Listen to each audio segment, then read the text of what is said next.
Leeds. What is happening? Welcome to Series 6 of Working Hours, an oral history podcast about a place called Leeds, a time called now, and an activity called work.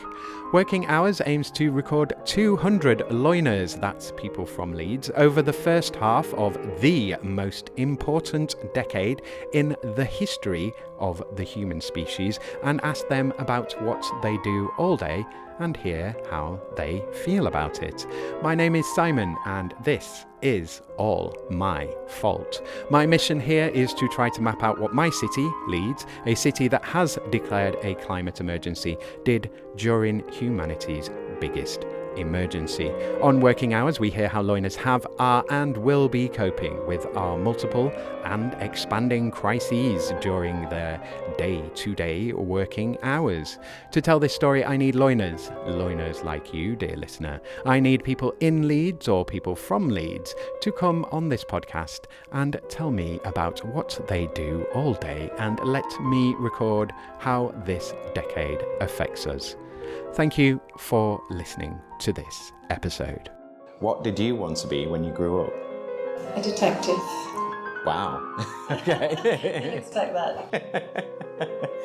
A detective, or was it police detective, or just more private eye, or?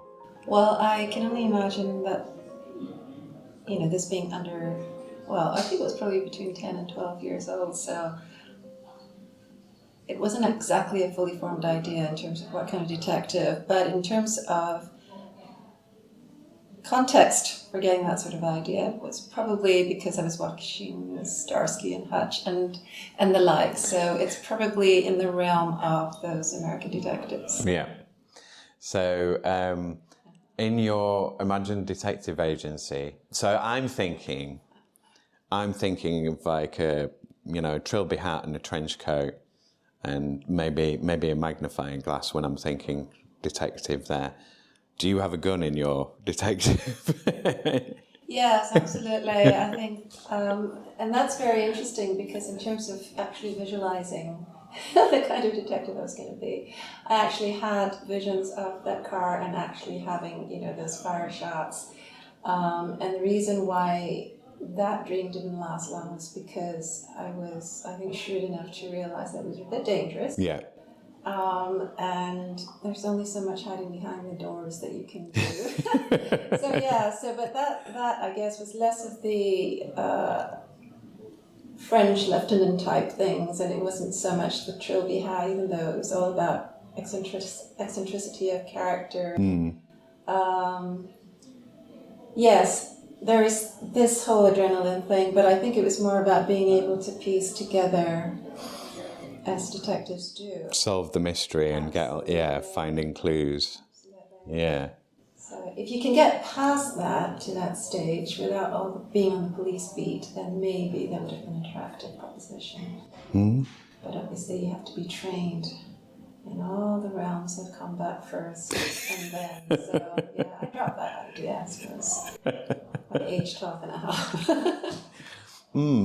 I mean, were you aware of, because the distinction between like a private eye and a police detective, you don't always, when I think back to being little and watching those kind of things, like it takes a while to kind of be sort of, what's a private eye then? So you can be a private detective, you can be independent and sort of do investigations on your own. How does that work? So that took me a while to kind of, that these things are separate, because they quite often worked with the police as well, didn't they, in these dramas, detectives.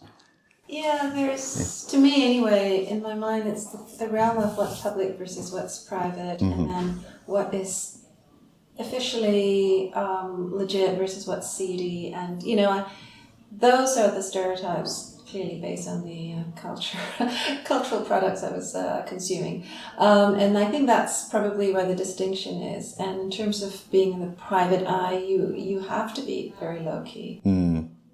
I think with being a detective more within a force, a police force, you are absolutely fine to burnish the badge. Yeah.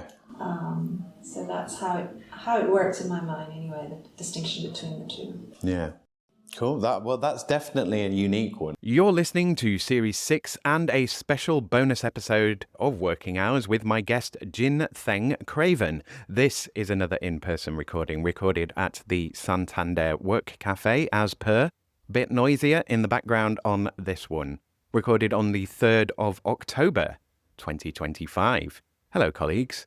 Welcome to this special bonus episode of Working Hours. Apology for the recording quality of the interview. I tried a thing. It didn't work. Lessons learned. Anyway, I spent ages on it to get it to this level, so, appreciate. Infinitely curious and endlessly imaginative, Jin-Theng Craven thrives at the crossroad of art, culture, and storytelling. A former broadcast journalist, banker, and artist agent, she brings a rare, multi-lens perspective to her work as a filmmaker and arts producer. Her projects span art exhibitions, international festivals, and documentary films, all driven by a desire to excavate hidden stories and bridge the worlds of East and West.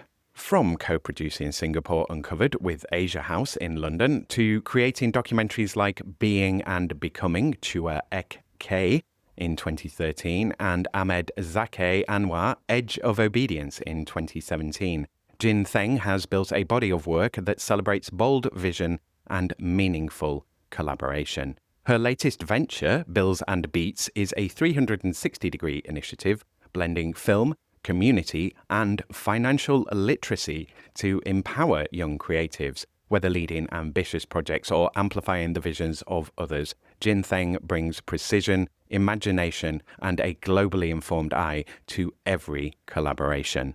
This is another conversation that goes all over the place. We don't really cover the questions directly anyway, but stay with it. Make sure you check out Jin's event, Bills and Beats, which is on a Wednesday, the 22nd of October, so next week.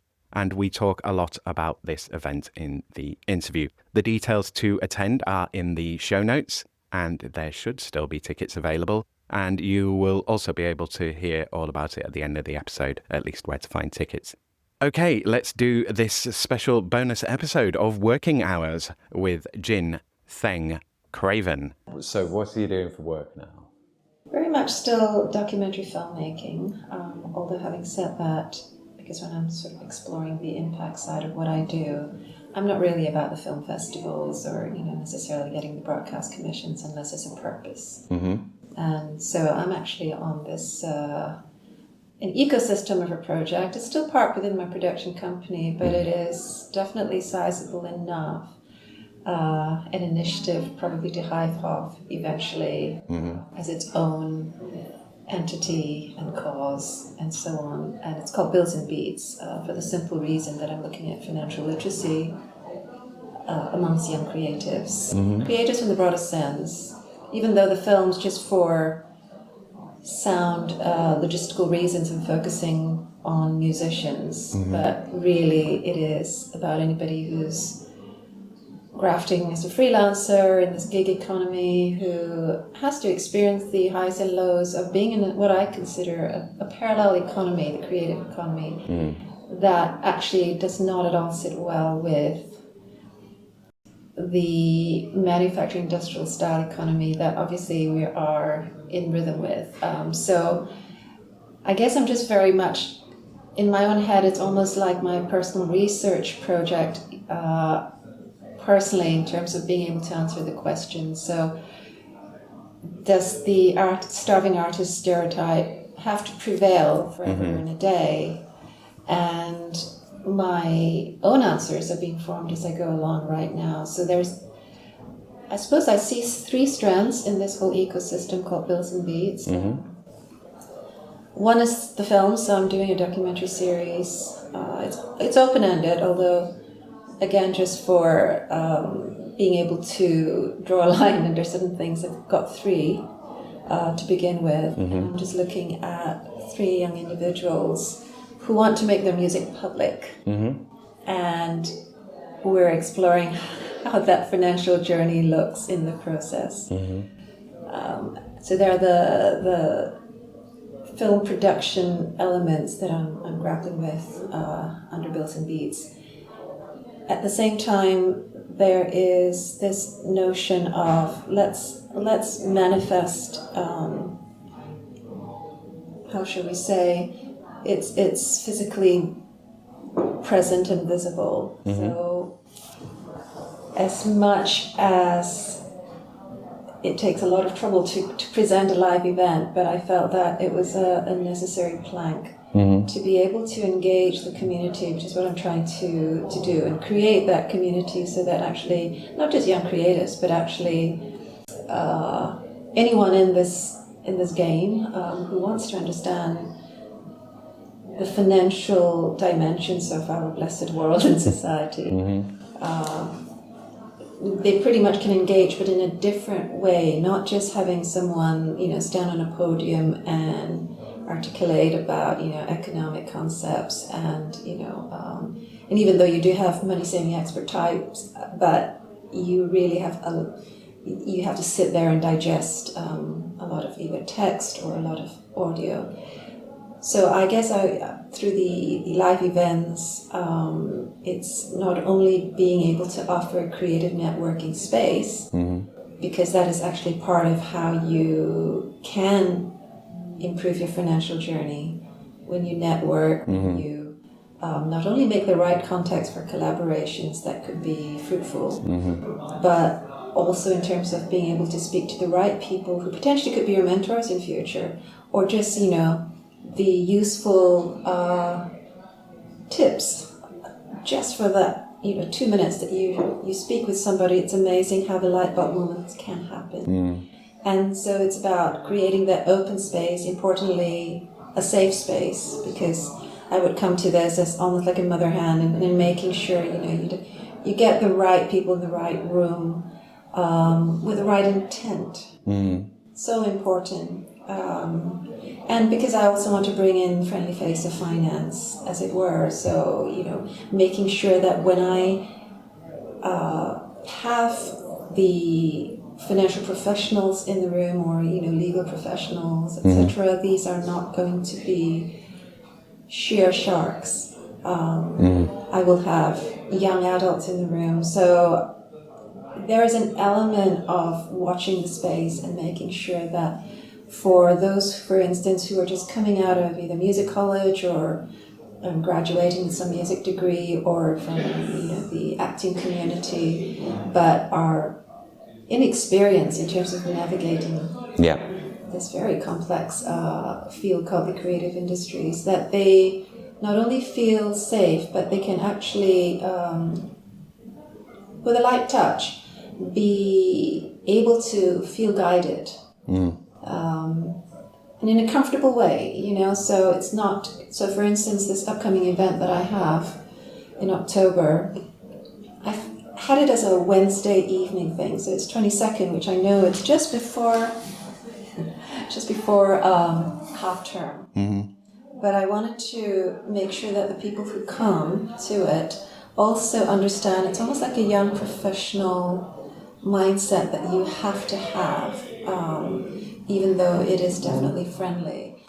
But it is part of your learning process in terms of understanding, even as an artist, you have to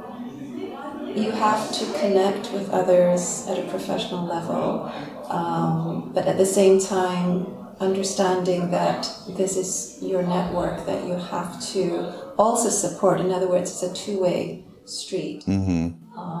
And there's so many things, of course, to unpack and all that, so it's not like I'm going to be at the event, even though I'm a host, but I'm not going to say very much at all. It's just housekeeping and introduce the speakers, the talents who are really the main events, apart from the audience interactions. And in fact, the fun part is, for this upcoming event, putting a creative director on, I have challenged my speakers to be storytellers. I have a very experienced music producer, independent artist, and she's also been a mentor in the industry. And so, for instance, I will work with her in terms of her story points and leave it very much to her to actually share her journey, her own personal narrative arc, but leaving enough spaces within a story to invite audience members almost to do that detective work and say, oh, so why or what triggered the change in your beliefs about art and money from when you were 20 or in your 20s until now. And it's and then of course, you know, because she is a sound designer as well, the idea is for her to relate that story with all her relevant plot points in beyond the sound design. Bearing in mind that her music, sound design, has been used by backstage crew pre-gig for a very famous performer. So the fact that you can come to this event and actually enjoy that with her at that level of quality is I think unique as she tells her story. And like I said, the audience will be invited to interact, so it's not the same usual format of putting panelists up on stage and then a host inviting questions from the audience. I find that often doesn't work because the audience needs, you know, to feel confident to ask the questions, and if the audience is largely young or somewhat inexperienced, you know, with networking, these sorts of things, or especially if we're talking about finance and they're not comfortable with that, it's unlikely they will engage readily. So my format is more everyone at the floor, because we're all in this together, aren't we? Let's be honest. And campfire style, marshmallows on me.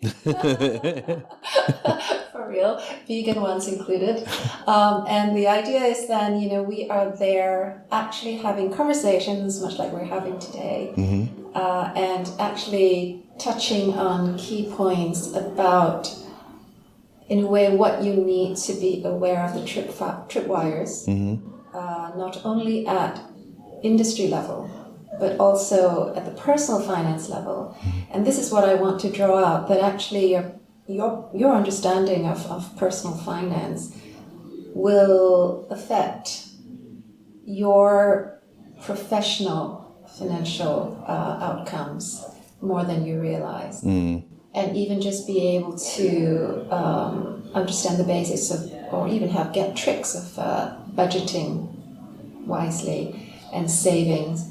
You know, these are words that are bandied around, but what does it look like in practice? So having these speakers come to share their own experiences, and believe me, it's not all about I came, I saw, I conquered. It will be very honest, and the idea is, well, these were some of the mistakes I wish I hadn't made. It's made me arrive at this point now where I'm burnt out. However, I realized, and so I re-steered myself, you know. And these are, for me, invaluable to learn from, and nobody's preaching anything, we're just sharing life stories. I've also decided to bring someone from a different creative subsector, and that's in the film TV world. So Baz Black, people may have seen him in Netflix series Brassic and Kin, and he also used to be in a band as a drummer. He's got quite a lot of, I suppose these are kind of the life experience stories where, you know, he got burnt, his band members got burnt in terms of not understanding contracts. Which I'm sure many can relate to. And now he has clearly worked out a blueprint for himself where his film has actually managed to not only cover costs, but actually in terms of doubling the cost expended, he's managed to also pay back his investors. And that is something we all want to hear about.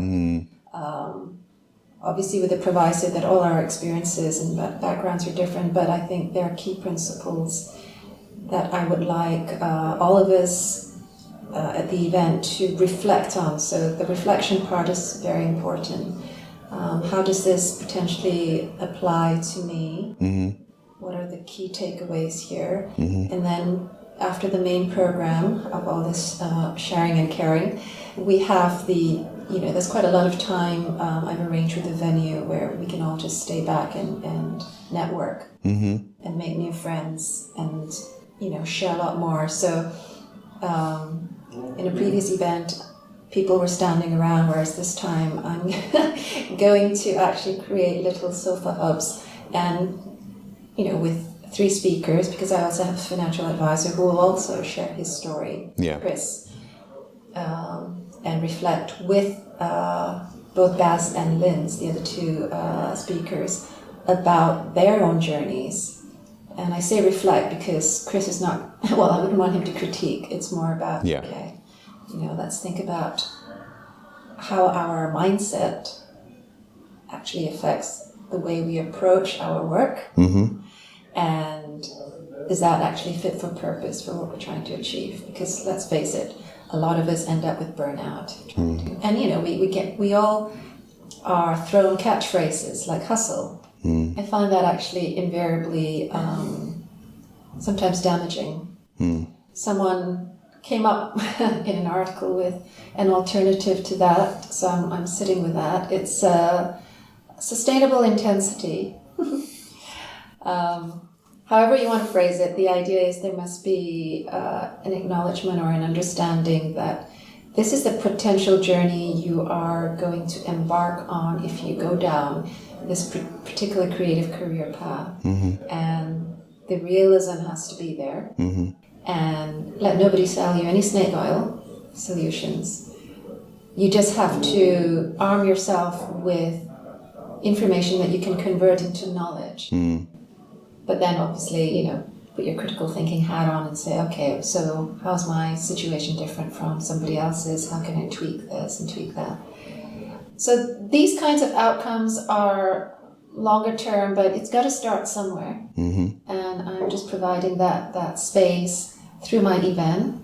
Like I said, October 22nd is really only 3 days, is it, to half term, if I remember correctly. And I was very concerned that people would start thinking holiday and start taking, early holidays. And it did make me also realize how I am thinking about this like a parent. Yeah. And which is why Lynn's, I'm so glad she's coming on, because she also has a child and she has to think about all these issues. Mm-hmm. So that's the other aspect of, understanding that the creative journey must take into account the potential messiness of life, mm-hmm. the uncertainties of our environment. And I've always said, in order to, in any field, to make that sustainable for yourself, if you've got that goal and it's so compelling you have to chase it, then make sure that you put your reality glasses on first, but not your defeatist. Mm-hmm. It's kind of, all right, this is a fun challenge. Yeah. How can I make this work? I've got to be a little street smart, and how do I do that? Right? Yeah, well, you've got to be, I want to say ruthlessly realistic, but it's sort of, so the way that you've presented that, and I'm going to kind of come back and unpack some of that and clarify some bits. But the way you've presented that, again, going back to how I'm visualizing that in my mind, is if you're going to go on a big walk, you need the right shoes, the right clothes, and you need the right rations in your bag. And you can't just go out there, in your flip-flops and like with a ham sandwich and, hope for the best. You can if it's a 15-minute walk around the park, but if you're going to do several days of walking, you are going to be unprepared for that walk. So you've got to be realistic about how far am I traveling? How long am I going to be out there? What are the conditions that I'm going to experience? You've got to be as prepared as possible with the knowledge that you already have, but also accept that you're not going to know everything. You've checked the weather. There isn't a big thunderstorm predicted, but oh no, a big thunderstorm's turned up and you have to, use what you have to kind of wear through that. So that's how that's how I visualized what you've said. Yeah. So I want to go back to the bit. So you said about documentary and then you said events. So, and we'll go a bit more into how you got into all of this next. But so are you making a documentary about the event, or is the event part of you, is that in response to documentaries, or how do those two factors interact? Yeah, so with the documentaries, my initial on paper treatment was very much, okay, we'll follow these individuals for a year. Okay. See. So you've got like how many people? It's just. At the moment, I'm on 2. Okay. Obviously, there's only one of me. But I also realized that I couldn't stop filming just at the end of 12 months because, and these are the 2 takeaways for myself. One is, even though cognitively they know they have to grapple with the financial realities of not only young adulting, but also, going into this field, they do not really digest that in life. Yeah. And it meant that I didn't think 12 months was enough to really capture their journey. Yeah. So the documentary format now is very much more longitudinal, and it's multi-year, and actually I am incorporating more of their personal journey, because that's what. Because you need the context for the contrast with how they're presenting the financialization and understanding it. If you're from a well-off family, you're going to have more support, you're going to have access to more resources, and you're going to have probably a better understanding of how to implement that and what that means and where you can get access to other credit and so on. Whereas if you don't and you haven't got much money around, you're going to be like, where do I get money from? I think, Absolutely. And also what came through to me very much about family relationships as well. It is so fundamental to so many things in terms of the steps we take in life. And absolutely about the context. So in what way are you suddenly deciding, right, this is the path for me? Or why is it that I want to actually undertake this journey? Some, of course, are just plainly naive, but that's a story in itself. There's always a motivation, isn't it? But also in terms of the financial goals, assuming they have any to begin with, but eventually they will come to a point where they realize, well, this is very expensive and I'm not making, anything to cover those costs. The financial goals will crystallize. So like I said, 12 months just actually no time at all. Yeah. And so I'm actually keeping this almost like an open book, within reason. Obviously, I'm tracking the narrative arc as I go along mentally, and then filming appropriately, and checking in with, at the moment, my 2 young ladies, as it happened, because they're just fascinating characters, actually. Fascinating backstories, fascinating characters. And I'm very character-driven in my films. And I would like to see how they decide, Again, it brings me back to the events and the talents in me challenging them to reflect on their journeys from when they were in their 20s. Because the ages of these 2 young ladies in the films, they're in their early 20s.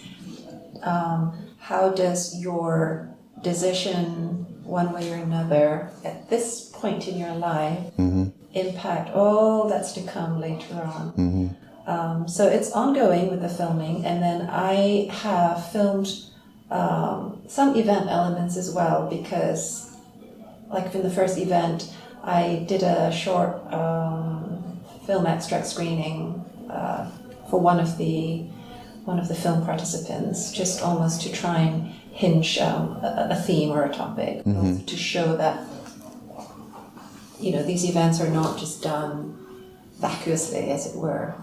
We're anchoring in real stories and real people, and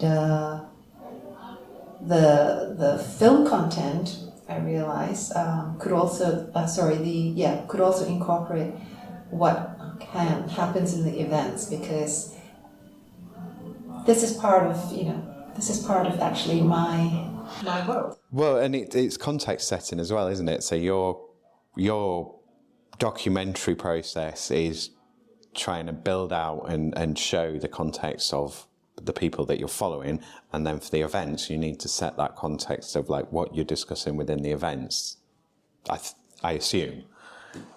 Yes, and no, it's like I said, it's an ecosystem, but not just to be a talk shop. So actually, I hadn't mentioned earlier that the providing not just real world stories, but also online resources, because in terms of the short bursts of benefits that you can get, that's important.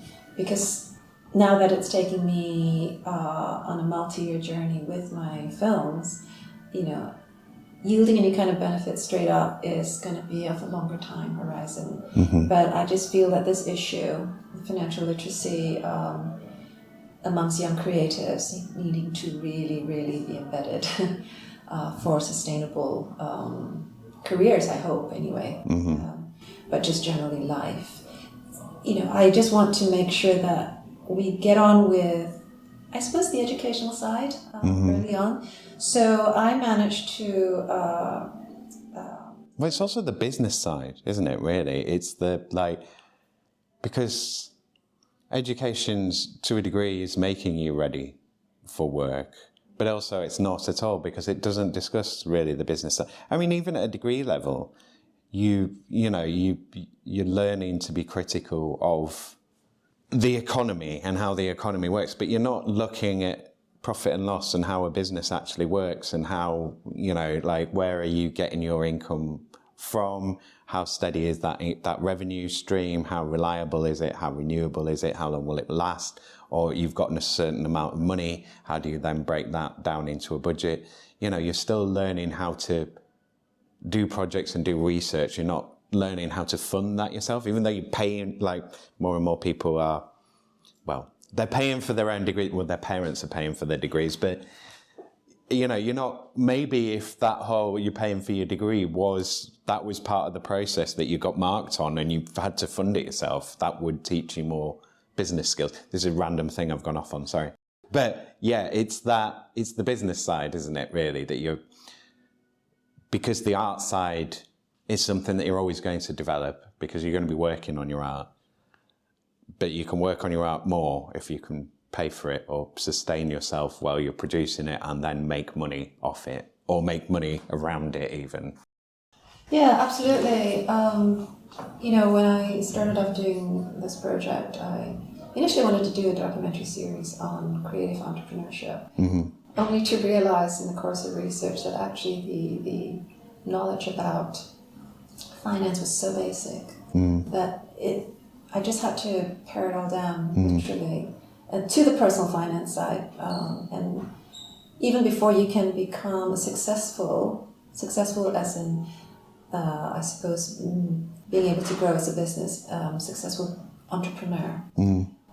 You're right about, the art and business side, and in a way, understanding, and through these online courses, the idea was actually to get people to even understand the concept of, am I trading as a sole trader? Most freelancers just start off doing that because they don't want the burden of admin, versus incorporating as a legal entity. And so in week 2 of this 5-week online course that we put on with a certified financial advisor, I should say, not me. I'm just sitting there also learning. And it's very much, we didn't realize that just because we are a sole trader, it's not, it's not a free home run. Actually, you're so exposed in terms of liability. Mm-hmm. And let's face it, most people don't realize that at all. Of course, incorporating a business is more than just paying X amount for a company name on the company's house register, because... And paying for accountants. Yes. And then you have to start anticipating how much your annual fees, everything from information statements to, and so on, submissions, as you say, plus the accountant's fees. Never gets any cheaper. Mm-hmm. And those things, but in a way it sets your goals, doesn't it? Okay, if your accountant charges £500 a year, then you have to at least get enough projects in to cover, or it may not be a creative career project, it could be something else that you park under your company name. Yeah. In other words, use your creative mind to actually start imagining ways that you can meet your financial goals. So I wanted to have those more nitty-gritty financial knowledge growing stuff from the online course, combined with what I call the application side of that. You can hear all that online, but then if you don't rock up to a networking event and actually confront somebody who's trying to negotiate with you, and then suddenly you're thinking, oh, how does that actually work for me financially? Because most times... You're just like, oh, work. Yes. Oh, what? I'll get paid? Yes. Because... I don't have to do it for free. Yeah, and we all have been at that stage where we just want to have that experience, or we want to have proximity to, I don't know, a supposedly cool project, or, mistakenly thinking it's going to be lucrative, but actually not having the experience or instinct to suss out what that might entail. It might mean, well, you have to commute every day. Yeah. You're going to be working 14 hours without a break, and you're not going to make any money out of it. Is it really that great exposure for you? How many people are going to see it, and where is your name going to be on it? If you've put all this time and effort into a project, you're traveling across the country, working all the hours, get no money, and then your name's like this big on a like tiny on a poster somewhere, no one notices it. Was that worth it for you? Have you got what you want out of it? No. Yeah. I found that in the process of being able to click on the financial common sense, as it were, once it becomes second nature, is that you start realizing, right, I can actually do it my way, differently. So when I was, I guess it was kind of, this young lady who's now, very much doing well in her own field, doing the film, producing and directing, it is very much a case of soft mentoring, I guess, telling her there is no need to just go down the route that everybody goes down. If you're in film, it doesn't mean that the BFI, British Film Institute, is the only pathway. It depends again on your goals. And so I was challenging her on her goals. And if it's to speak to a certain community, because that's where your heart is, then frame your own progress and development accordingly. Choose your projects in terms of what your own vision is, according to, I suppose, what your heart says, because ultimately that's where you'll go. And by all means, take on other forms of work that give you the experience, but that this is all leading up to something that really speaks to you, and that you want, that put your well and craft into. And fortunately, she's found that that's absolutely worked for her, because I said this is where you will then start, how should we say, refining your audience. How many times do people say, well, I want to reach everybody, I want my films and music to reach everybody? Everybody doesn't want to hear your stuff. Yes, and many of us. Some people do, though. Some people are dying to hear what we have to say, but not everybody. No, let's be real. And also, if you did reach everybody, it would be a nightmare because everyone would then have an opinion on you and your work, and just the admin of like replying to all of the responses and comments would be hellish. We should be so lucky. Yeah. No, it's understanding that as artists, we do have a message. Mm-hmm. And an audience. Yes. Yeah. Yes. And it doesn't matter if it doesn't seem as glamorous or as sexy as, some influencers putting themselves out to be. Mm. Because once you know yourself, and again, of course, this is a whole new conversation about value versus values and valuation. But it is something, again, talking about, us as artists or those who really want to go down the creative career path, sitting with ourselves and reflecting on what it is that we're doing, what we're doing.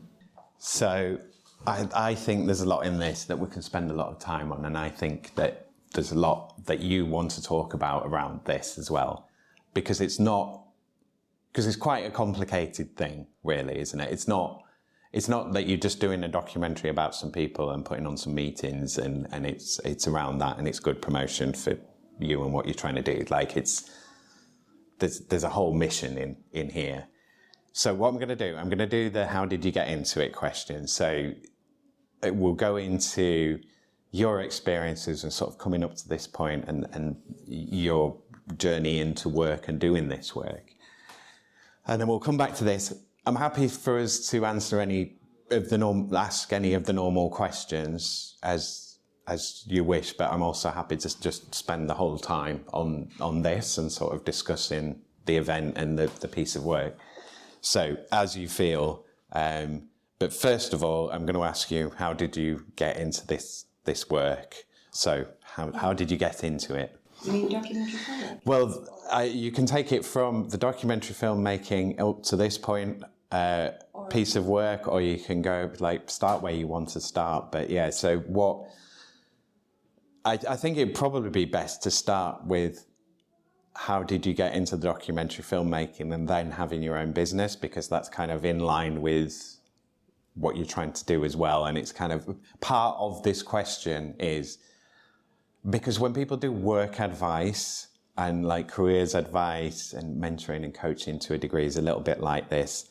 It's this grey area, isn't it? It's the bit of, yeah, but how did you do that? How did you get that? How did you support yourself to make, that first album? Or did you just live at home with your parents until you could afford, till you got signed as something? I'm talking as artists generally here, like that journey, when you said about struggling artists, that sort of legend of do you have to have those years of having no money and just eating beans on toast until you've sold something that you can actually start making money off? Are you following me with this? Yes, although me being me, I'm going to challenge all that. Okay, good. Well, off you go. Because I am a firm believer in reverse engineering. So in fact, I will start with the project that I've been talking about. Okay. Because there's a backstory to that answers some of the questions that we were exploring just now. This is, of course, the intersection of creativity with finance, builds and beats. And for me, in answer to your question, in a way you have to start with what is your sense of purpose, first and foremost, because that drives your direction in life, whether or not you know it, whether or not you're aware. And this is why I would encourage us to, not just do things like sheep. I think the sooner you have a sense of what you really have to offer, whatever the naysayers may throw at you, you have that anchor. It will be tough and this is again where I draw on my backstory, and it will all come out in what I'm sharing. I've always been, right brain, left brain, so I'll be interested in for instance, in terms of being able to organize something and keep timekeeping to the latter, and I can see things in the abstract and how you concretize that abstraction. So there's an element of that. I'm also very into the academic world. But for me, of course, just to be in an ivory tower is not what really excites me. In other words, I realize in my own course of life, it's important to have impact in the way that I can. So I don't need to be grandiose in a Bill Gates sort of way. And even then, he started off, as myth would have it, in the garage with a small, but he had the kernel of compulsion. And so my interest is very much in marrying those parts of myself as well. So I went from the broadcast journalist part where I was, doing a different kind of detective work. But I also realized that I enjoyed the current affairs and documentary side a lot more. Because I was delving into social trends, into society and people. People make stories. Yeah.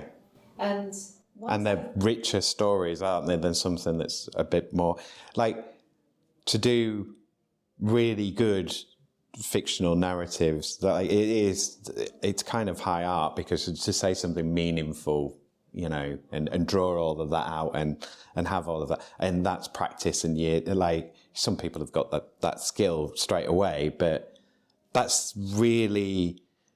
It's a big, complicated, rich thing, whereas like life is full of rich stories already that you can kind of go, right, and it brings its own richness if you just follow that and you know what to follow and you follow your own intuition with it. So so you've got more richness straight away, I think. Yes, I think, but you have to be pretty self-aware, and you have to be willing to make time to sit with yourself and confront certain things, because you're often in conflict with external voices, obviously starting with parental pressures, with your immediate community's preferences, and so like the shorthand for that could be conservatism within society.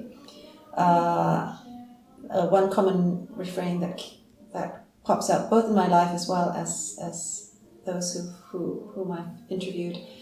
It's very much, well, you've only made it if you are, a banker, lawyer, doctor, engineer, that kind of stuff. And yet, for many, including myself, there was also the other aspect of us that wanted to explore the creative facet, which is why I certainly cottoned on very quickly to my understanding of this other reality, that we are multifaceted creatures.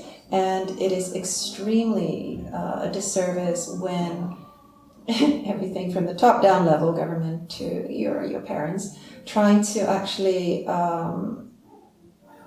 narrow you down as a person according to whatever it may be. It could be, associated ego trips. It could be a fear of stepping out and being different because it's uncomfortable, and you can get criticized sometimes well out of turn. And so for me, actually, I realized I honestly wanted to better understand that. However, before I arrived at the opportunity to do that through my documentary films, I actually, once I bounced off the broadcast journalist thing, I really wanted to, first of all, understand international politics. Because for me, politics is about human beings making decisions based on A, B, C, D, E. But it is ultimately everything from human connections or disconnections, communication, miscommunications, and on it could go, but it's all about human interaction. So for me, that's what politics is, and I just wanted to understand the international aspect of that. So I actually hopped off after being a broadcast journalist. I decided to take a year out to do a master's in international relations at Warwick University,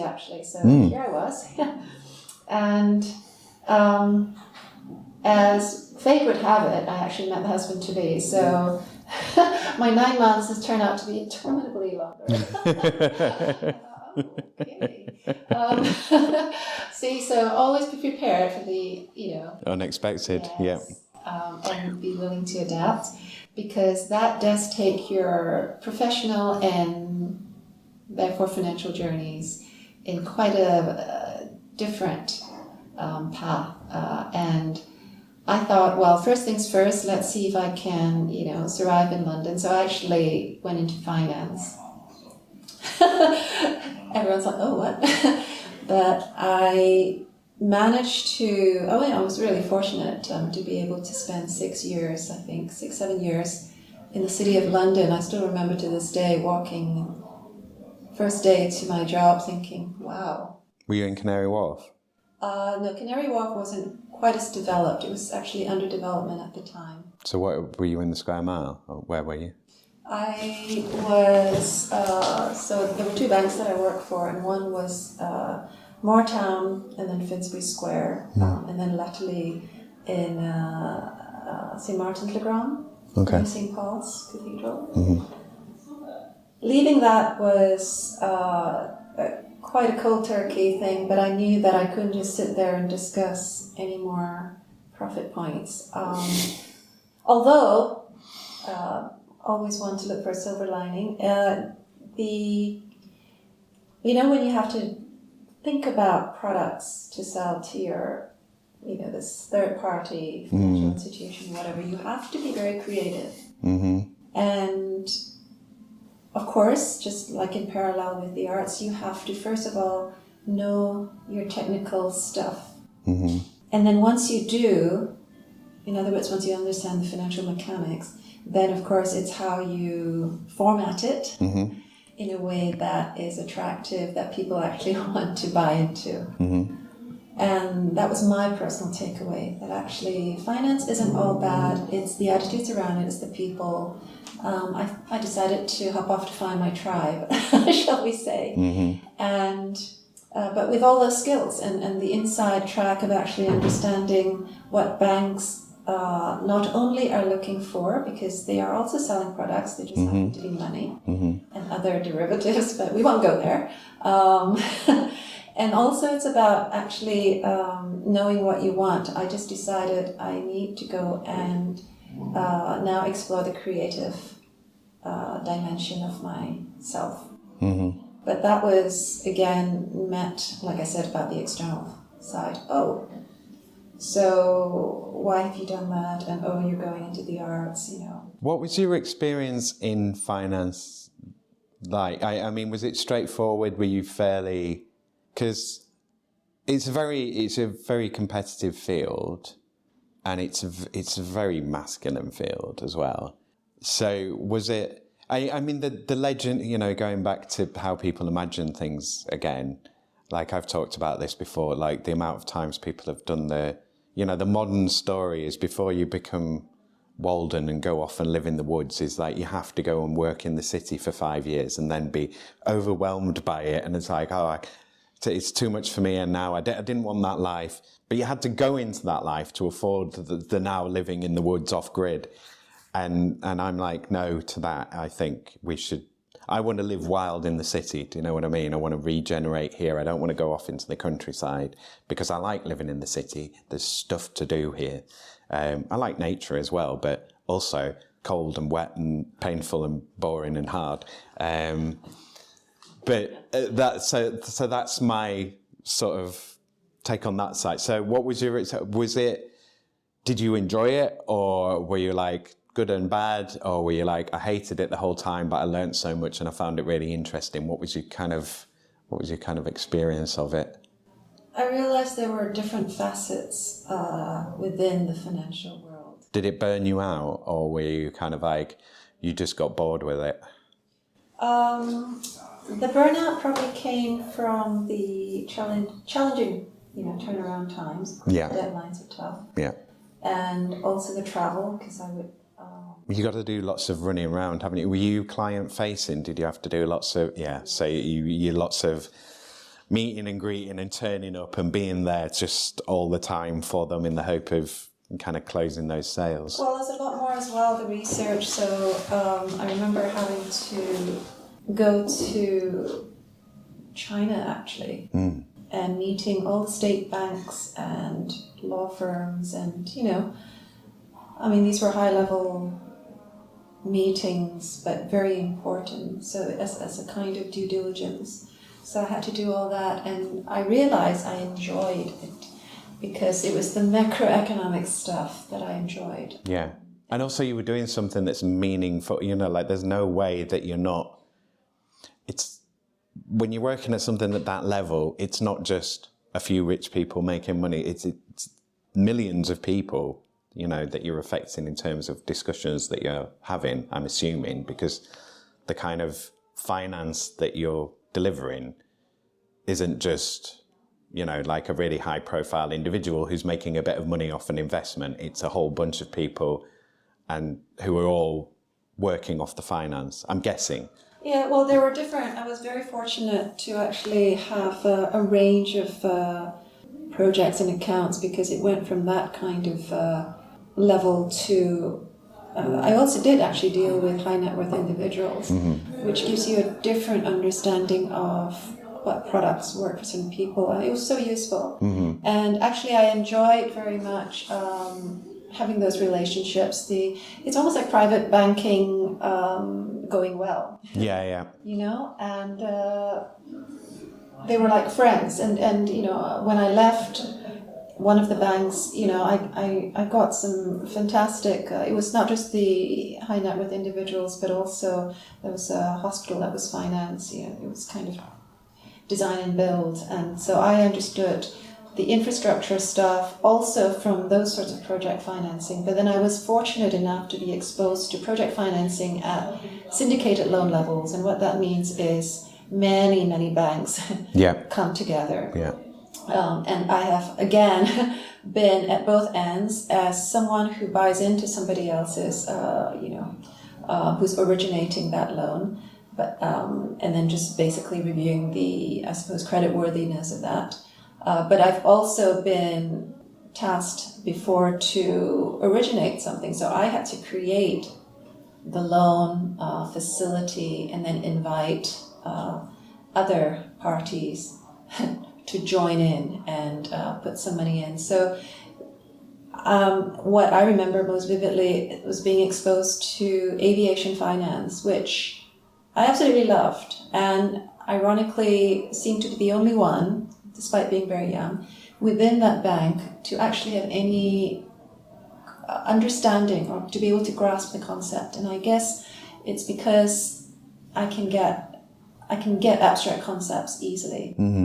And a lot of creative people have that talent to be able to then filter all the abstract, I suppose, structure the unstructured. Yep. And so then I could actually present what the third party was trying to pitch to my superiors, and then they got it, found that it was a good deal, and actually then we obviously had a profitable run with that. And then, funnily enough, I was kind of put in with the aviation finance deals that might keep coming. That was kind of... That's your thing now. You understand that. You're in charge of that now. Yeah. And so it is, I guess, just being exposed to all those things. But you have to wing it a lot. When I started, of course, I didn't know anything about actually how you structure a loan and so on. But I had good people around me who were willing to train, and luckily I learned quickly. But there was a lot of hard graft. I would finish a long day at work. I was renting at the time, and I would get home and actually be reading that book about definitions of financial terms and so on and so forth that nobody ever taught you when you start off in banking. And it was that kind of toing and froing and building knowledge, but with a purpose, obviously. It was just as we were talking about, it got to the stage where, because I wanted to move from one bank to another, and it's just, the constant proving yourself again and again. Yeah. The work in itself, of course, there's an exhaustion element, but it was just the fact that you have bosses to impress. Who change as well, because there's high turnover, isn't there? And as well, I kind of get the impression that, you know, you're only as good as your last deal, in a sort of like Hollywood, you're only as good as your last film sort of thing. Like, obviously, if you've made a really good deal and made a bunch of money for people, they're going to remember that, they're going to be happy and so on. But in terms of the fashion of, because it is high paced and it is sort of like, well, I'm imagining. But it is that sort of thing of like, oh, well, you did so and so, but yes, I'm going to do this deal that's going to close even bigger. And, you know, it's sort of competing on that level. Is that part of it? Oh, no, not really. Yeah, it's a little different. Well, it's a lot different from venture capitalism, which I wasn't in because I knew that was not my, you know, it's not my character. Yeah. You want to look at something that's on paper, and you want to look at the whole thing rather than. Well, I'm guessing venture capitalism more of a gamble. You're kind of going, I think that one might be a winner. Whereas if you're putting together a financial package, that's very. Although you're saying you're working with abstract concepts, it's very concrete because you kind of, right, we know this exists, that's there, this is here. It's all real stuff, kind of. Yeah, I mean, maybe we're doing VCs a disservice. Every deal that can eventually stack up still needs due diligence. Yeah. And I guess there's so much, it's different in terms of scale, of course, you know. Is it hundreds of thousands or is it hundreds of millions or billions? It's more that you have to. Yes, I suppose there's this stereotype of wheeling and dealing for VCs, and they have a different goal. Their goal is to flip things, perhaps. So we can generalize, but it is very much. It's entirely. Margin driven, of course, commission and so on. But for a different element of finance, for instance, you're talking about, you know, the banks that we know, like Barclays needs to extend a loan, or whether it's retail banking or corporate banking. They still obviously have to make their margins, but the goal is different. It's not of that scale. The time frame is different because we're talking about maybe mortgages. Yeah. 70 years compared to, 7 years, or, VCs, of course, now like to flip 2 years even. So it always comes back to the goals, what it is. And for me, I know that my goal is not just to make money at all costs. Yeah.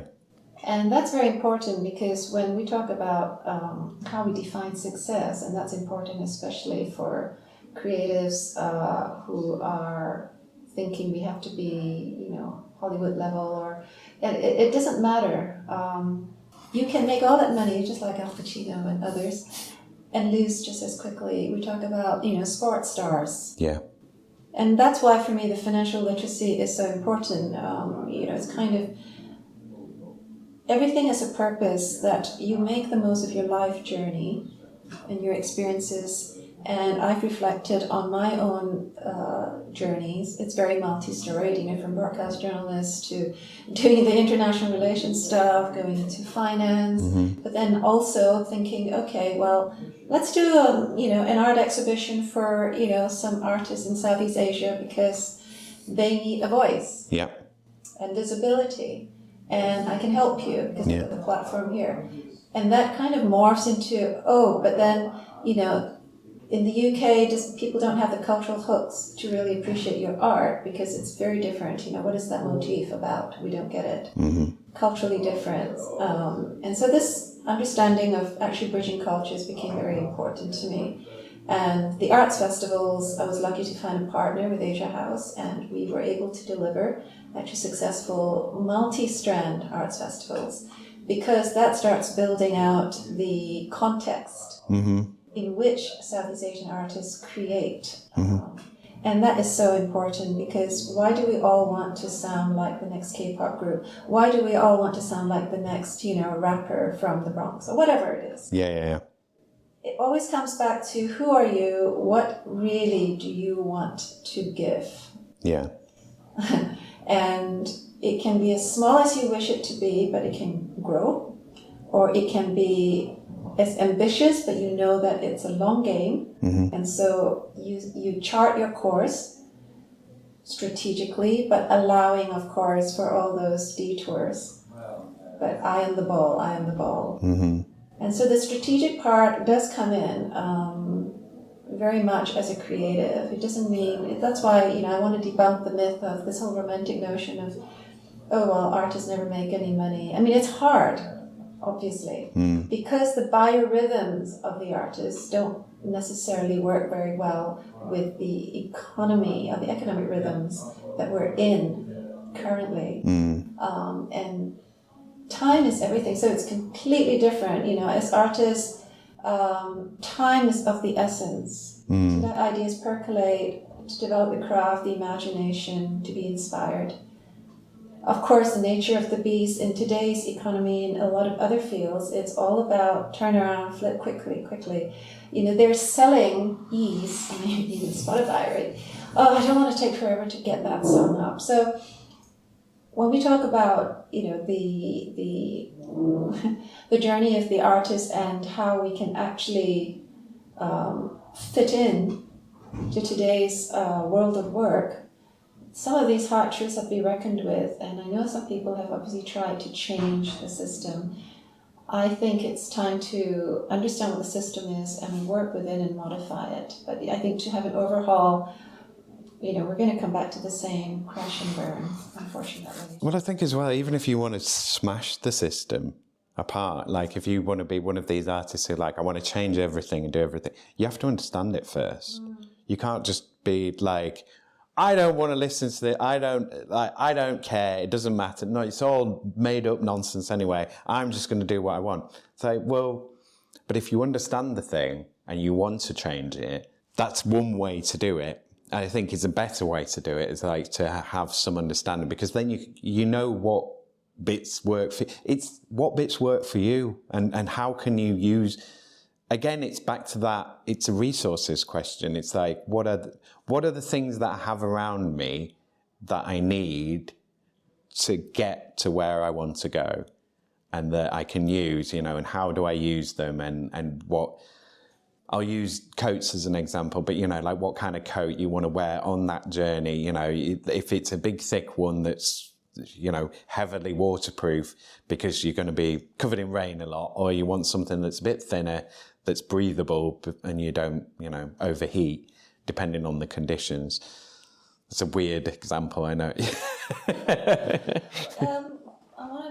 The other thing though is not just arming yourself with some of the physical aspects, but when we talk about well, it's a knowledge is power sort of thing, I think. Yes. The more you know, I mean, you can be overwhelmed with information, but the more you know, the more you have, knowledge is sort of arrows in your quiver. It's more resources.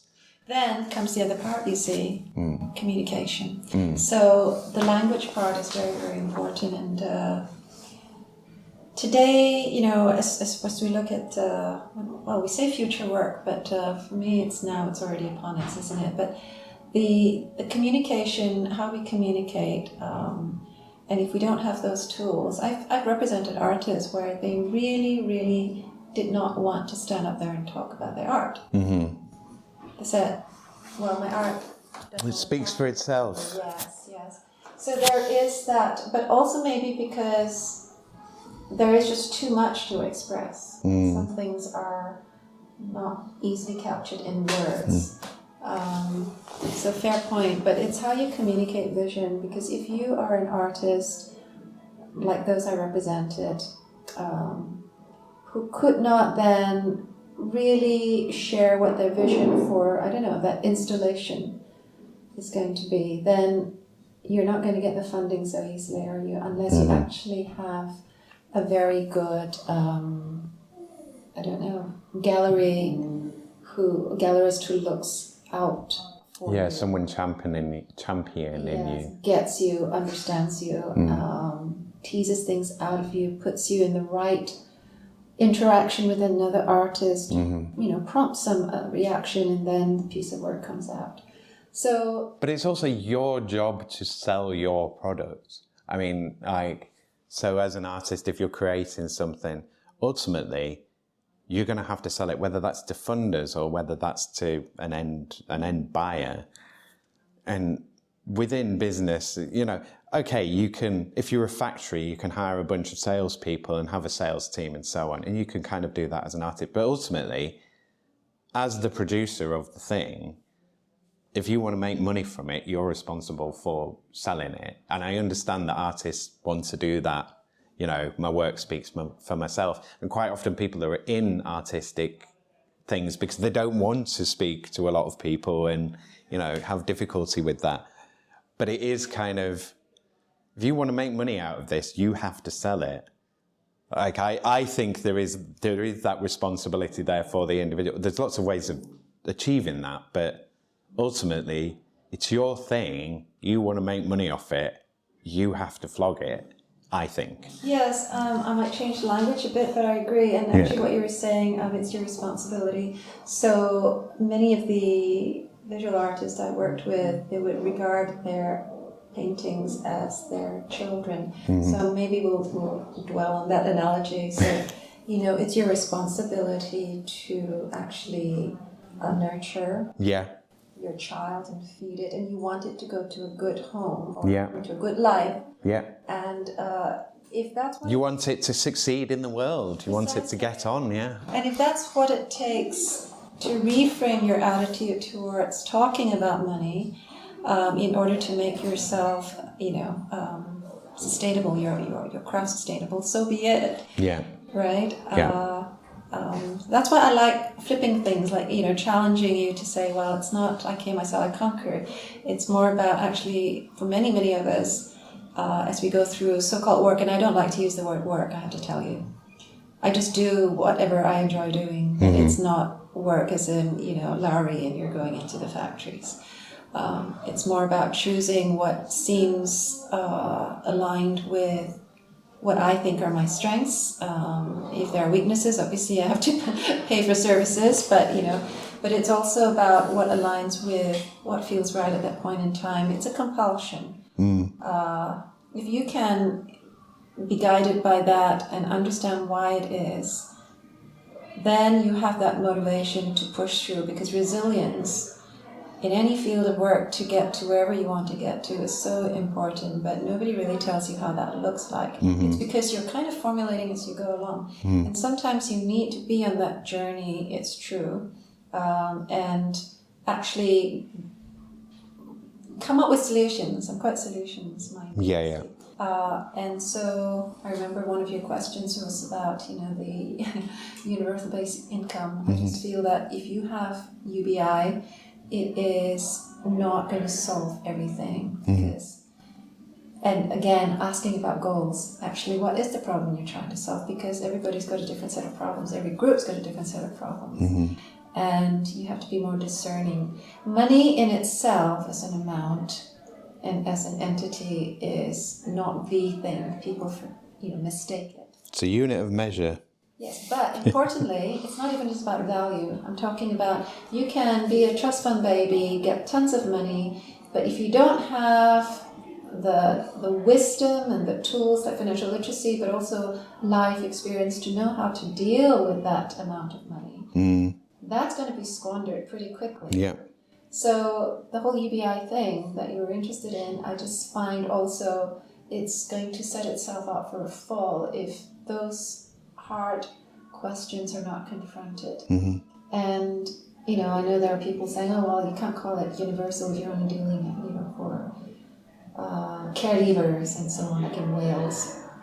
I think, well, that is actually a very sensible approach to just, trial it with people who have an urgent need and see first, because once you roll it out, it will become a beast, Frankenstein beast, actually, because you don't know what will happen, really. Yes, and we know what will happen for sure. The bureaucracy will kick in, and then it will become really silly, goose chasing. And so it is about always saying, and it's going to have mixed results, because, throwing money or gaining money in itself, we talk about context. it's about, okay, so where is that going to be applied to? So if we know that we need to pay the £500 to that accountant, then I know why it's important for me to have the £500 at hand. Mm-hmm. If I'm just chasing money for the sake of money, but I don't otherwise actually account for all the other things that it's perhaps costing me, Mm-hmm. well, what are you doing?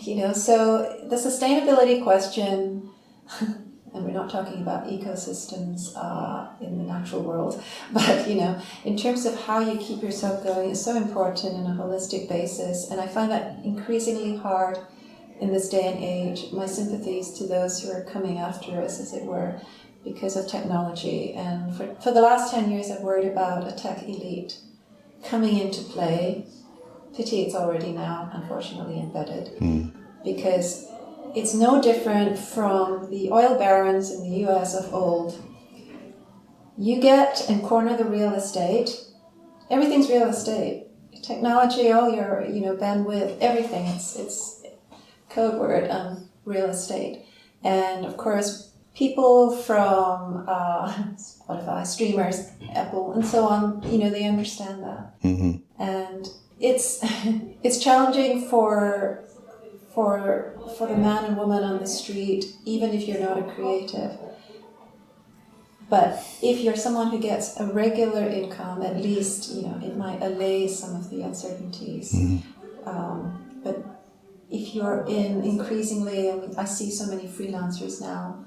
I find that has affected the way we work and the way we interact as people who co-work in different ways, that is not necessarily positive. So for instance, everyone now is thinking time is money.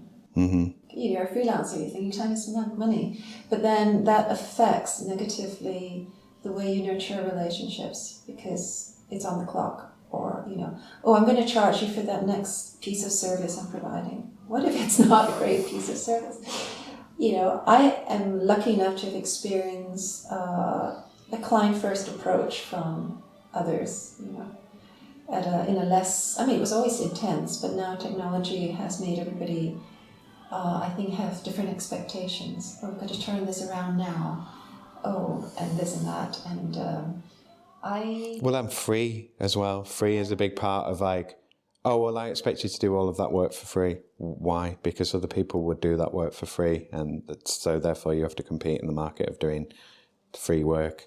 Well, I would add a different shade, which is to say that it's always in our gift to do something for free, as long as it's not dictated to us that it has to be free. In other words, even though now we're talking about, being financially smart and don't undersell yourself, but I don't want a society that's so money-minded that you actually forget about generosity of spirit. Mm-hmm.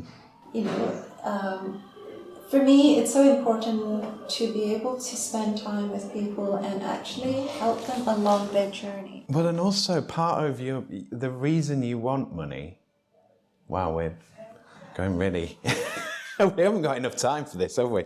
Part of the reason you want money, though, is for other people. You don't have to have a nuclear family for that and be a parent and provide. But a big part of why you want money is for other people's. Just to be generous to them, just to have gifts, just to interact, just to go and do things with them as well. Because things cost money. If you want to go on holiday with someone, you're spending your money alongside that person. So it's not all just personally motivated. Even though we want money for ourselves, but part of wanting money for ourselves is to have it for others as well. You'd hope. I think that's locked in. I think that's locked in, because even the people that are really miserly, they have to spend money on other people at certain points. You're just forced to. But then you have the billionaire or multi-billionaire who doesn't have good family relationships because he knows he can't trust anybody to for himself. Yeah. So there is that. But yeah. I'm happy to answer some of the other questions from you. Well, let's. Okay, so what we could do is we could revisit it. We could maybe come back and do the actual questions and come through something else.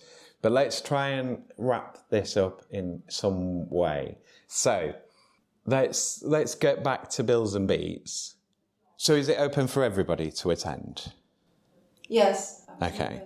And you ideally want, who are the kind of audiences that you're looking for? So who are the people that you would want to come along to this event, and what can they expect to find there or learn there? I guess I'm pushing it over to you to kind of pitch it as like, right, why do we need to go? Because we've gone through this conversation.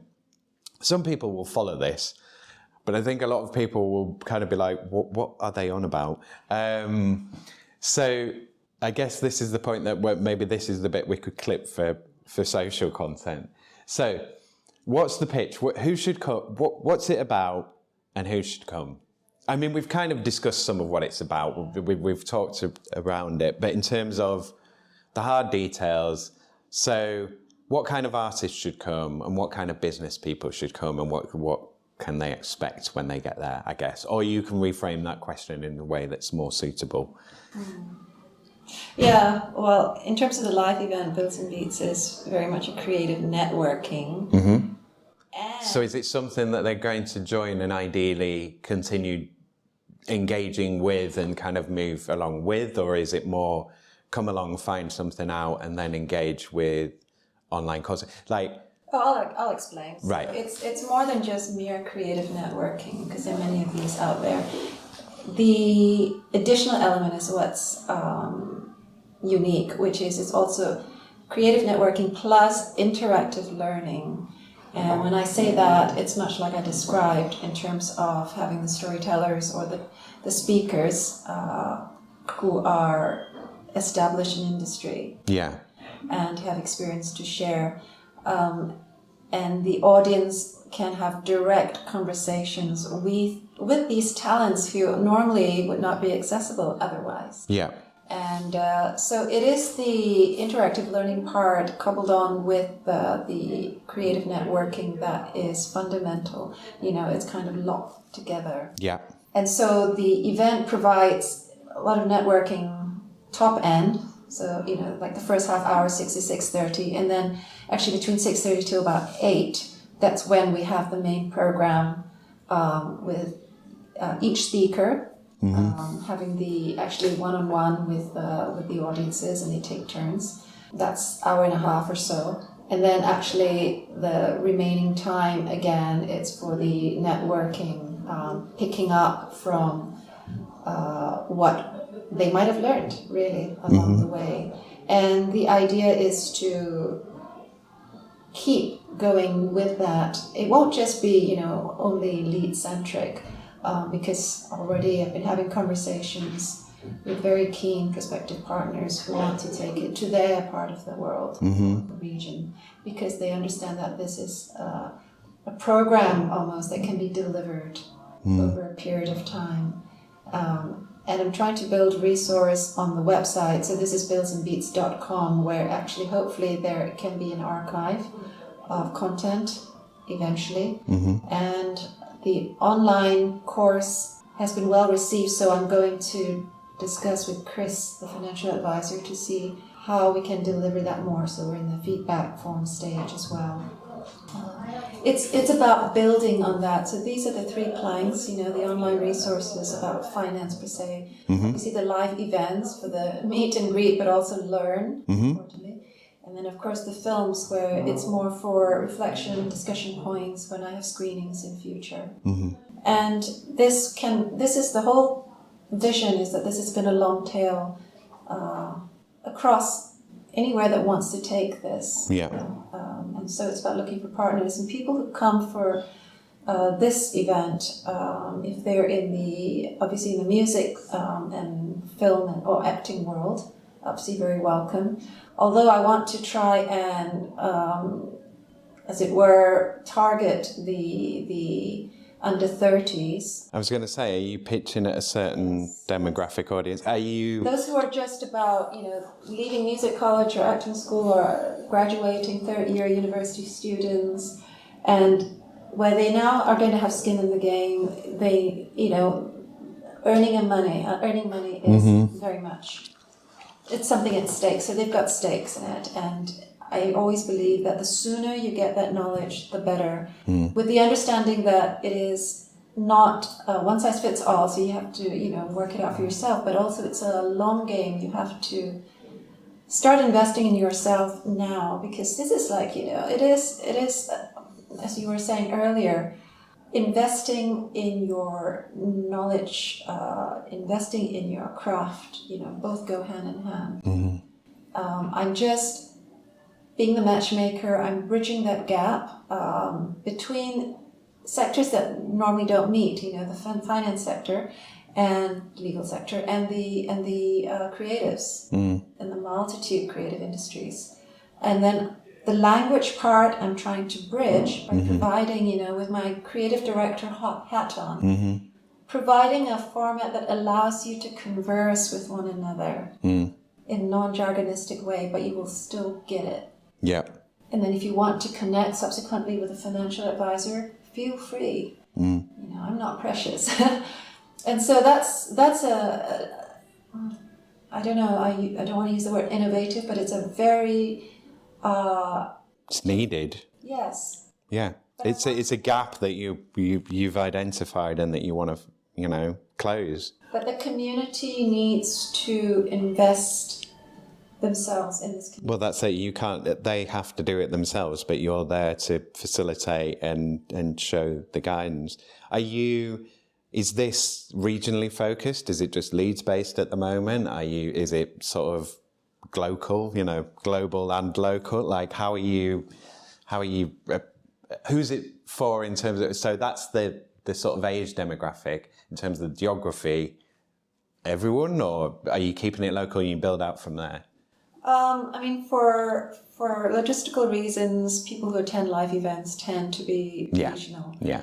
That being said, in terms of actually carrying this format across, like I said, people have asked me already, are you going to bring this to London or to the South? No. But, they've got stuff. They should be coming up here and then, or wait until they've offered you a really good amount of money, get it going here, and then be like, well, I've made the North the heartland of all of the cultural entertainment in the UK. Now you have to pay me a fortune.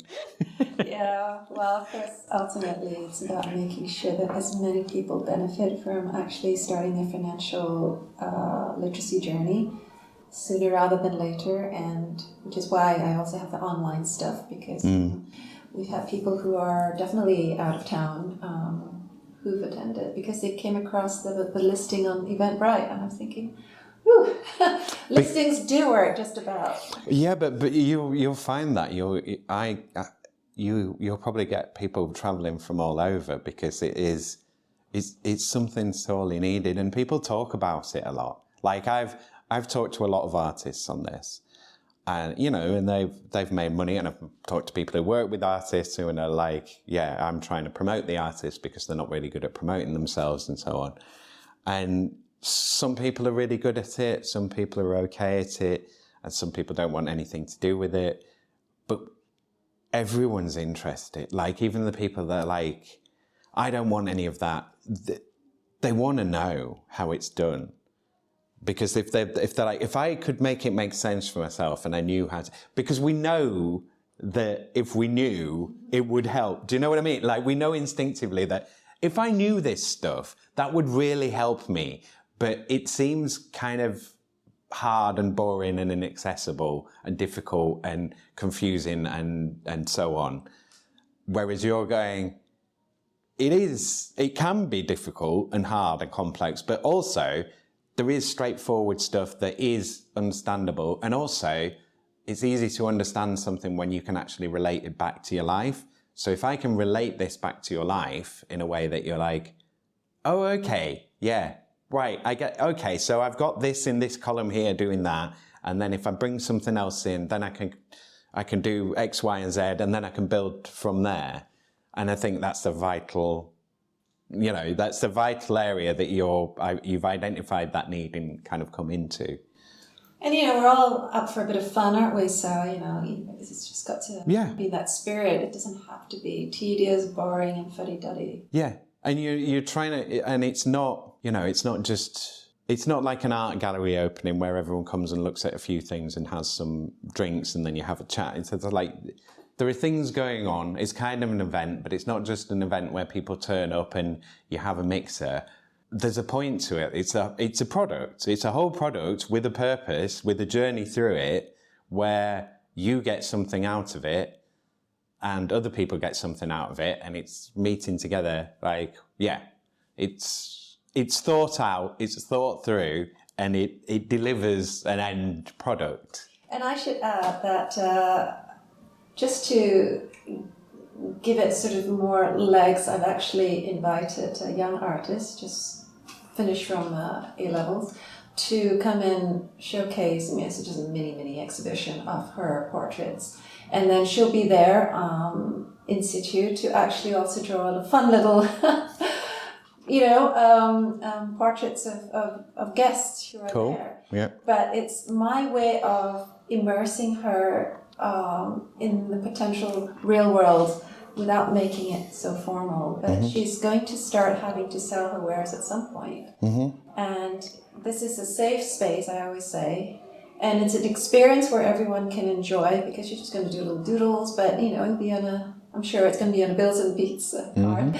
And everybody's going to have some fun as well, because that's their memento they'll take home. Oh, look. So there are, the platform is what it is, and when I put my creative hat on, honestly, I want to give opportunities in many different ways. And it could be, with this young artist, it could be, through the, of course, more established talents, but it could also be saying to financiers, why don't you think different? Come to this event, really understand how the creative mindset works, what their journey is. Don't say, oh, there are lost causes, we just still need to make our £700 an hour, fee, we don't want to know. Well, my challenge is come and do different. And then come and have a product for creative people who really need that kind of understanding that they're, like I keep saying, the work rhythms are different. And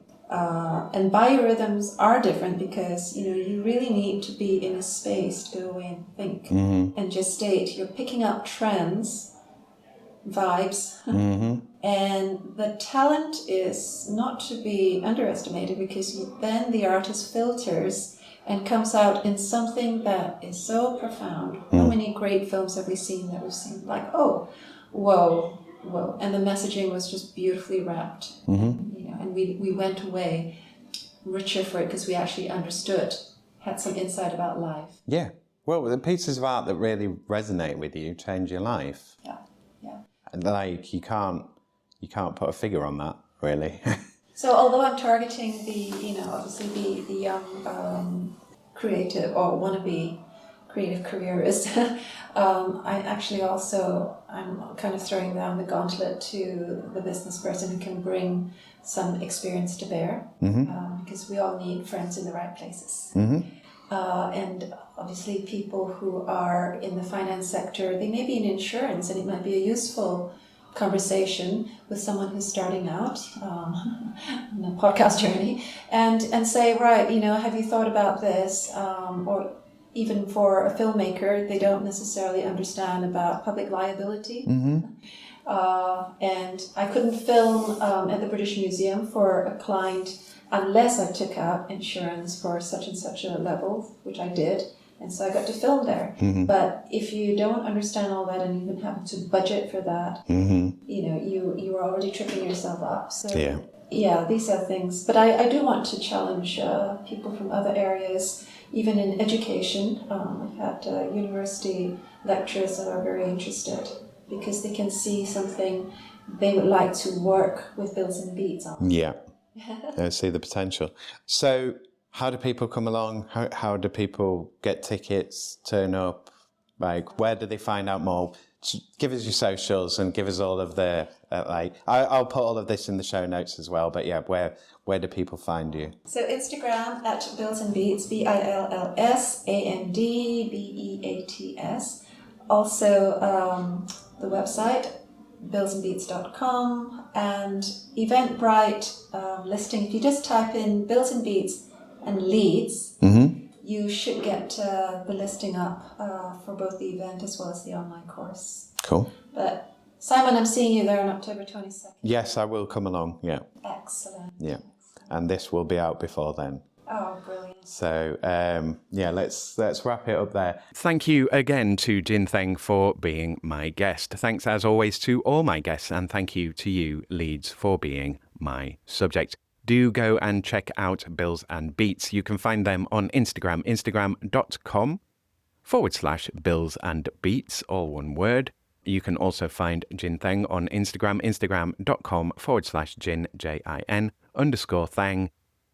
THENG, and you can buy tickets from Eventbrite for Bills and Beats, eventbrite.co.uk. Just search for Bills and Beats, how money goals work for musicians and makers. The link is also in the show notes if you want to go directly there. As I say, there should still be tickets left. Other social media channels, you can follow Jin-Theng on LinkedIn, linkedin.com/in/Jin-Theng-C for Charlie-creative. If you would like to contact me about anything working hours related, then you can email me about the show at workinghourspod@western-studios.com. Working Hours is on Blue Sky now, by the way. The show came off Twitter, and I think we lost a bunch of random listeners from doing that. I'm not going back on there. But do come and join us on Blue Sky if you are on that platform. We currently have posts, but no contacts on there. So do come and join us. Okay, that's me. Remember, listener, no matter what you do, it's impossible for you to understand anything that your salary depends on you not understanding. So try to work for peace and try to plan with kindness. Cheers, ears. Take care out there and do be kind to one another, Leeds. Working Hours is produced, recorded, edited, created and published by Simon Treen for Western Studios Leeds Limited. The music was The Bees from Chopin's Etudes, which is in the public domain and was taken from museopen.org. Remember, Western Studios Leeds Limited when you're ready to start making your content in West Yorkshire. Follow Western Studios Leeds on Facebook, facebook.com/Western_Studios_Leeds, and on LinkedIn, linkedin.com/company/Western-Studios. Bookmark western-studios.com so you can see the latest prices and use my contact page to drop me a message about your own podcast project or working hours at any time from anywhere. Maybe you want or need a podcast host, co-host or narrator for your podcast project. Maybe you just need another voice for one or more episodes of your show. Podcasts are so much more than gossip, book promotions and marketing for online courses. Podcasts and other audio content get your online brand out there. Want to make some fundraising case studies? Want to have an audiobook or video course? Want to share your learning, knowledge and expertise in your field? Want to learn, teach or raise awareness of something general or particular? Want to improve internal comms with messages your staff might actually engage with? Or do you just want to brighten up the world with some entertaining content? Then make a podcast. If you're making your podcast within West Yorkshire, then think about making it with western-studios.com. Whatever your podcast questions or needs, get in touch with Western Studios Leeds.